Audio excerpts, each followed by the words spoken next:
അസ്സാം വലൈക്കും dear friends. ഇന്നത്തെ നമ്മുടെ സ്പെഷ്യൽ നിങ്ങൾ ആരും ഇതുവരെയും ട്രൈ ചെയ്ത് നോക്കിയിട്ടില്ലാത്ത ഒരു അടിപൊളി വെറൈറ്റി റെസിപ്പിയാണ്. നമ്മുടെ ഈ വീഡിയോ കണ്ടുകൊണ്ടിരിക്കുന്ന സമയത്ത് നിങ്ങൾക്ക് ഇഷ്ടപ്പെടുകയാണെങ്കിൽ ഒന്ന് ലൈക്ക് ചെയ്തേക്കണേ. അതുപോലെ തന്നെ നമ്മുടെ ഈ ചാനൽ ആദ്യമായിട്ട് കാണുന്നവരും ഇതുവരെയും സബ്സ്ക്രൈബ് ചെയ്യാത്തവരും പ്ലീസ് ഒന്ന് സബ്സ്ക്രൈബ് ചെയ്തേക്കണേ. ഞാനിടുന്ന വീഡിയോസ് ഉടനടി കിട്ടുന്നതിനായി സബ്സ്ക്രൈബ് ബട്ടന്റെ തൊട്ടടുത്ത് കാണുന്ന ബെല്ലൈക്കൺ കൂടി ക്ലിക്ക് ചെയ്തിട്ട് ഓൾ എന്ന ഓപ്ഷൻ എനേബിൾ ചെയ്യാനും മറക്കല്ലേ. ആദ്യം തന്നെ ഇതിനായിട്ട് ഒരു ബൗളിലേക്ക് 250 ml കപ്പിന് 1.5 കപ്പ് അരിപ്പൊടി ഇട്ട് കൊടുക്കുക. ഞാനിപ്പോൾ എടുത്തിട്ടുള്ള അരിപ്പൊടി പച്ചരിപ്പൊടിയാണ്, വറുത്ത പച്ചരിപ്പൊടിയാണ് എടുത്തിട്ടുള്ളത്. ഒട്ടും തരിയൊന്നുമില്ലാത്ത അപ്പം, ഇടിയപ്പം, പത്തിരിക്കൊക്കെ എടുക്കുന്ന വറുത്ത പച്ചരിപ്പൊടിയാണ് വേണ്ടത്. ഇനി ഇതിലേക്ക് 1/2 കപ്പ് മൈദ കൂടി ഇട്ട് കൊടുക്കാം. 250 ml കപ്പിന് 1/2 കപ്പ് മൈദ കൂടി ഇട്ട് കൊടുക്കാം. മൈദയ്ക്ക് പകരം നിങ്ങൾക്ക് വേണമെന്നുണ്ടെങ്കിൽ ഗോതമ്പ് പൊടിയും എടുക്കാവുന്നതാണ്. ഇനി ഇതിലേക്ക് 2 നുള്ളു ഉപ്പും കൂടി ഇട്ട് കൊടുക്കും. കൂടി പോകരുത്, 2 നുള്ളു ഉപ്പ് ഇട്ട് കൊടുത്താൽ മതി. ഇനി എല്ലാം ഒന്ന് മിക്സ് ചെയ്തെടുക്കാം. ഇനി ശർക്കര പാനി തയ്യാറാക്കുന്നതിന് വേണ്ടിയിട്ട് ഒരു പാനിലേക്ക് 1.25 കപ്പ് ശർക്കര ഇട്ട് കൊടുക്കാം. നമ്മൾ ഏത് കപ്പിലാണോ മാവ് അളന്നെടുത്തിട്ടുള്ളത് ആ കപ്പിന്റെ അളവിൽ തന്നെയാണ് ശർക്കരയും അളന്നെടുക്കേണ്ടത്. ഞാനിപ്പോൾ 250 ml കപ്പിന് 1.25 കപ്പ് ശർക്കരയാണ് എടുത്തിട്ടുള്ളത്. അപ്പൊ ഈ അളവ് കപ്പ് ഇല്ലാന്നുണ്ടെങ്കിൽ നമ്മൾ വീട്ടില് ചായയൊക്കെ കുടിക്കുന്ന ഗ്ലാസ് ഉണ്ടല്ലോ, ആ ഗ്ലാസ്സിന് തന്നെ എല്ലാം അളന്നെടുക്കാൻ ശ്രദ്ധിക്കുക. അപ്പൊ ഇത് അത്യാവശ്യം നോർമൽ മധുരമാണ്. നല്ല മധുരമൊക്കെ വേണമെന്നുണ്ടെങ്കിൽ 1.5 കപ്പ് ശർക്കര എടുക്കുക. ഇനി ഇതിലേക്ക് ആവശ്യത്തിനുള്ള വെള്ളം ഒഴിച്ചു കൊടുക്കാം. ഞാനിപ്പോ 1.25 കപ്പ് ശർക്കരയ്ക്ക് 1.5 കപ്പ് വെള്ളമാണ് ഒഴിച്ചു കൊടുക്കുന്നത്. ഇനി flame medium to high flame വെച്ച് കൊടുക്കാം. നമ്മൾ ശർക്കര പൊടിച്ചാണ് എടുത്തിട്ടുള്ളത്. പൊടിച്ച ശർക്കരയാണ് 1.25 കപ്പ് ശർക്കര എടുത്തിട്ടുള്ളത്. പെട്ടെന്ന് തന്നെ നമുക്കിത് ഉരുക്കി കിട്ടും. നമ്മൾ പൊടിച്ചല്ലേ ശർക്കര എടുത്തിട്ടുള്ളത്. ഒന്ന് ഇളക്കി കൊടുക്കാം. ഇതെല്ലാം ഒന്ന് തിളച്ച് ഒന്ന് ഉരുകി വരട്ടെ. ഇപ്പൊ ശർക്കര പാനിയെല്ലാം തിളച്ചിട്ടുണ്ട്. ഉരുകി ഒരു നൂൽ പാവൊന്നും ആവേണ്ട ആവശ്യമില്ല. എല്ലാം ഒന്ന് തിളച്ച് വന്നാൽ മതിയാകും. ഇനി നമുക്ക് ഫ്ലെയിം ഓഫ് ആക്കാം. ഇനി ഈ ശർക്കര പാനി ആ ചൂടോടുകൂടി തന്നെ നമ്മൾ മിക്സ് ചെയ്ത് വെച്ചിരിക്കുന്ന മാവിലേക്ക് ഒഴിച്ചു കൊടുക്കാം. കല്ലും മണ്ണും പൊടി ഉണ്ടെന്നുണ്ടെങ്കിൽ അരിച്ചിട്ട് വേണം ഒഴിച്ചു കൊടുക്കാനായിട്ട്. ഞാൻ എടുത്ത ശർക്കരയിൽ കല്ലും മണ്ണും പൊടി അഴുക്കൊന്നുമില്ല, അതുകൊണ്ട് നേരിട്ടങ്ങ് ഒഴിച്ചു കൊടുക്കുകയാണേ. കട്ടകളൊന്നും ഇല്ലാതെ ഒന്ന് മിക്സ് ചെയ്ത് യോജിപ്പിച്ചെടുക്കാം. ഇപ്പൊ നമ്മൾ മാവെല്ലാം മിക്സ് ചെയ്ത് യോജിപ്പിച്ചെടുത്തിട്ടുണ്ട്. ചൂട് ശർക്കരപ്പാനി ഒഴിച്ചൊന്നും വെച്ചിട്ട് മാവ് വെന്ത് കട്ടയൊന്നും പോവില്ല. പെട്ടെന്ന് തന്നെ അത് മിക്സ് ചെയ്തെടുത്താൽ മതിയാകും. അപ്പൊ കുറച്ച് കട്ടിക്കാണ് മാവിരിക്കുന്നത്.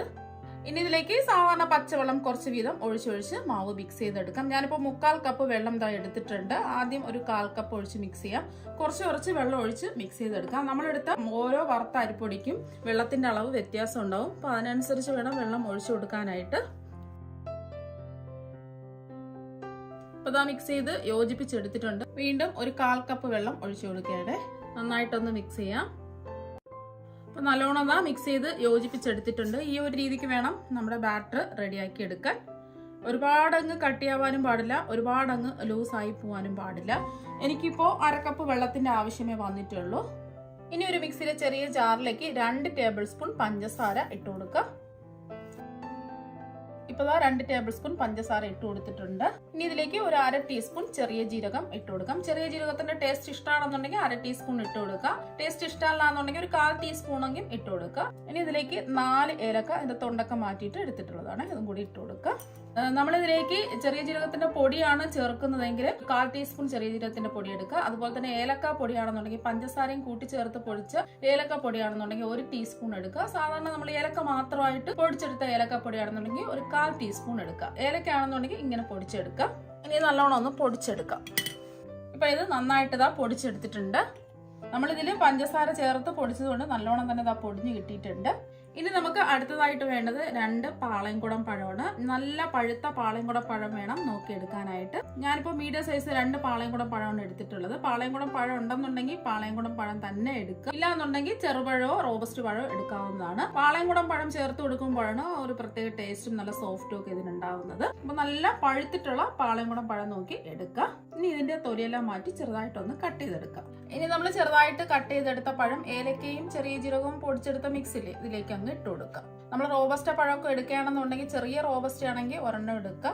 അത്യാവശ്യം വലിപ്പമുള്ള റോബസ്റ്റ പഴമൊക്കെ ആണെന്നുണ്ടെങ്കിൽ പകുതി എടുത്താൽ മതിയാകും. അപ്പൊ നല്ല വലിപ്പമുള്ള പാളയംകുടം പഴമാണെന്നുണ്ടെങ്കിൽ ഒരെണ്ണം എടുക്കുക. അപ്പൊ ഞാൻ മീഡിയം സൈസ് ആയതുകൊണ്ടാണ് 2 എണ്ണം എടുത്തിട്ടുള്ളത്.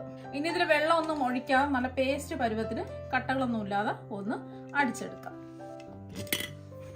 അപ്പൊ പഴം നന്നായിട്ട് അടിച്ചെടുത്തിട്ടുണ്ട്. ഇനി നമ്മൾ പഴം അടിച്ചെടുത്തത് നമ്മൾ മിക്സ് ചെയ്ത ബാറ്ററിലേക്ക് ഒഴിച്ചു കൊടുക്കുക. ഇനി ഇതൊന്ന് മിക്സ് ചെയ്ത് യോജിപ്പിച്ചെടുക്കാം. ഈ മാവ് റെസ്റ്റ് ചെയ്യാൻ വെക്കേണ്ട ആവശ്യമൊന്നുമില്ല, പെട്ടെന്ന് തന്നെ നമുക്ക് തയ്യാറാക്കി എടുക്കാം. വീട്ടിൽ ഗസ്റ്റ് ഒക്കെ വരികയാണെന്നുണ്ടെങ്കിൽ പെട്ടെന്ന് റെഡിയാക്കി എടുക്കാൻ പറ്റുന്ന ഒരു പലഹാരമാണ്. ഇപ്പൊ അതെല്ലാം യോജിപ്പിച്ച് മിക്സ് ചെയ്ത് എടുത്തിട്ടുണ്ട്. മാവ് റെസ്റ്റ് ചെയ്യാൻ വെക്കാത്തത് കൊണ്ട് തന്നെ ഇതിലേക്ക് 1/4 ടീസ്പൂൺ ബേക്കിംഗ് സോഡ ചേർത്ത് കൊടുക്കാം. സോഡാപ്പൊടിയാണ്, 1/4 ടീസ്പൂൺ ചേർത്ത് കൊടുത്താൽ മതിയാകും. നമ്മളിത് മാവൊന്നും റെസ്റ്റ് ചെയ്യാൻ വെക്കുന്നില്ല, പെട്ടെന്നല്ലേ തയ്യാറാക്കി എടുക്കുന്നത്, അതുകൊണ്ടാണ്. നന്നായിട്ടൊന്ന് മിക്സ് ചെയ്യാം. ഇനി ഇതിലേക്ക് ഒരു 1/2 ടീസ്പൂൺ എള്ളും കൂടി ഇട്ട് കൊടുക്കാം. എള്ളുണ്ടെങ്കിൽ എള്ള് ഇട്ട് കൊടുക്കാം. 1 ടീസ്പൂൺ മുതൽ 1/2 ടീസ്പൂൺ വരെ ഇട്ട് കൊടുക്കാവുന്നതാണ്. ഞാനിപ്പോൾ 1/2 ടീസ്പൂൺ എള്ളാണ് ഇട്ട് കൊടുത്തിട്ടുള്ളത്. ഒന്ന് മിക്സ് ചെയ്യാം. ഇനി ഇതിലേക്ക് നമ്മൾ ചേർത്ത് കൊടുക്കുന്നത് തേങ്ങാക്കൊത്താണ്. ഞാനിപ്പോൾ ഒരു 1/4 കപ്പ് തേങ്ങാക്കൊത്താണ് എടുത്തിട്ടുള്ളത്. അപ്പൊ നിങ്ങൾക്ക് തേങ്ങ ചിരകിയത് വേണമെങ്കിൽ ഒരു 1/4 കപ്പ് ഇട്ട് കൊടുക്കാവുന്നതാണ്. നിങ്ങൾക്ക് നെയ്യിൽ വേണമെന്നുണ്ടെങ്കിൽ ഇതൊന്ന് വറുത്തെടുത്ത് ഇട്ട് കൊടുക്കാം. ഒരു ഗോൾഡൻ നിറം ആകുന്നത് വരെ ഒന്ന് വറുത്തെടുത്ത് ഇട്ട് കൊടുക്കാവുന്നതാണ്. 1 ടേബിൾ സ്പൂൺ നെയ്യ് ഒഴിച്ചിട്ട് ഇത് നല്ലതുപോലെ ഒന്ന് വറുത്ത് വേണമെങ്കിലും ഇതിലിട്ട് കൊടുക്കാം. ഞാനിപ്പോൾ നേരിട്ടാണ് ഇട്ട് കൊടുത്തിട്ടുള്ളത്, നെയ്യൊന്നും ചേർത്തിട്ടില്ല. അപ്പൊ ഇങ്ങനെ ചേർത്ത് കൊടുക്കുമ്പോൾ ഇടയ്ക്കിടയ്ക്ക് കഴിക്കാൻ നല്ല ടേസ്റ്റ് ആയിരിക്കും. കൊപ്ര നിങ്ങളുടെ കയ്യിൽ ഉണ്ടെന്നുണ്ടെങ്കിൽ കൊപ്ര ഇതുപോലെ ചെറുതായിട്ട് കട്ട് ചെയ്ത് ഒരു 1/4 കപ്പ് ഇട്ട് കൊടുക്കാവുന്നതാണ്. ഞാനിപ്പോൾ നല്ല മുറ്റിയ തേങ്ങയാണ് ഒരു 1/4 കപ്പ് ചെറുതായിട്ട് കട്ട് ചെയ്ത് ഇതിലേക്ക് ഇട്ട് കൊടുത്തിട്ടുള്ളത്. അപ്പൊ കട്ട് ചെയ്യാനൊക്കെ ബുദ്ധിമുട്ടുള്ളവർക്ക് തേങ്ങ ചിരകിയത് വേണമെങ്കിലും 1/4 കപ്പ് ഇട്ട് കൊടുക്കാവുന്നതാണ്. നെയ്യിൽ വേണമെന്നുണ്ടെങ്കിൽ നിങ്ങൾക്ക് വറുത്തെടുത്ത് ഇതിലേക്ക് ഇട്ട് കൊടുക്കാം. ഞാനിപ്പോൾ ഹെൽത്തി ആയിട്ട് ചെയ്യുന്നത് കൊണ്ട് ഞാൻ നെയ്യിലൊന്നും വറക്കുന്നില്ല, നേരിട്ട് ഇതിലിട്ട് കൊടുത്ത് അതൊന്ന് മിക്സ് ചെയ്തെടുത്തിട്ടുണ്ട്. ഇപ്പൊ നമ്മുടെ ബാറ്റർ ഇതവിടെ റെഡി ആയിട്ടുണ്ട്. ഇനി ഇത് റെസ്റ്റ് ചെയ്യാൻ വെക്കേണ്ട ആവശ്യമൊന്നുമില്ല. ഇപ്പൊ ഞാൻ ഉണ്ണിയപ്പത്തിന്റെ ഒരു കടായി ഇതായി എടുത്തിട്ടുണ്ട്. ഇതിലേക്ക് കുറച്ച് നെയ്യൊന്ന് ബ്രഷ് ചെയ്ത് കൊടുക്കുക. ഇപ്പൊ വെളിച്ചെണ്ണയൊന്നും ചേർക്കുന്നില്ല, ഒരു ഓയിലും ചേർക്കുന്നില്ല. കുറച്ച് നെയ്യൊന്ന് എല്ലാ കുഴികളിലും ബ്രഷ് ചെയ്ത് കൊടുക്കുന്നത് മാത്രമേ ഉള്ളൂ. ചെറിയ രീതിയിൽ എല്ലാ കുഴികളിലും ഒന്ന് ബ്രഷ് ചെയ്ത് കൊടുക്കുക. സാധാരണ ഉണ്ണിയപ്പം തയ്യാറാക്കുന്നത് പോലെ എണ്ണയൊന്നും ഒഴിച്ചല്ല ഇത് തയ്യാറാക്കി എടുക്കുന്നത്. നല്ലവണ്ണം കടായി ചൂടായതിനു ശേഷം ഫ്ലെയിം കുറച്ച് വെച്ച് കൊടുക്കുക. എന്നിട്ട് ഇതിന്റെ 1/4 ഭാഗത്തോളം ബാറ്റർ ഒഴിച്ചു കൊടുക്കുക. ഫ്ലെയിം കൂട്ടി വെച്ച് കൊടുക്കുകയേ ചെയ്യരുത്, 1/4 ഭാഗത്തോളം മാത്രം ഒഴിച്ചു കൊടുത്താൽ മതി.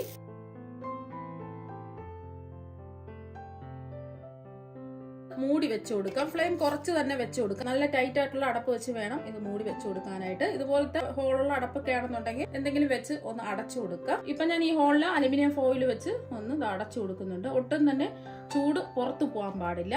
ഇപ്പൊ നമ്മള് ഇത് മൂടി വെച്ച് വേവിക്കാൻ തുടങ്ങിയിട്ട് ഒരു 3 മിനിറ്റായി. ലോ ഫ്ലെയിമിലാണ് ഇത് അടച്ചു വെച്ച് വേവിച്ചെടുത്തിട്ടുള്ളത്.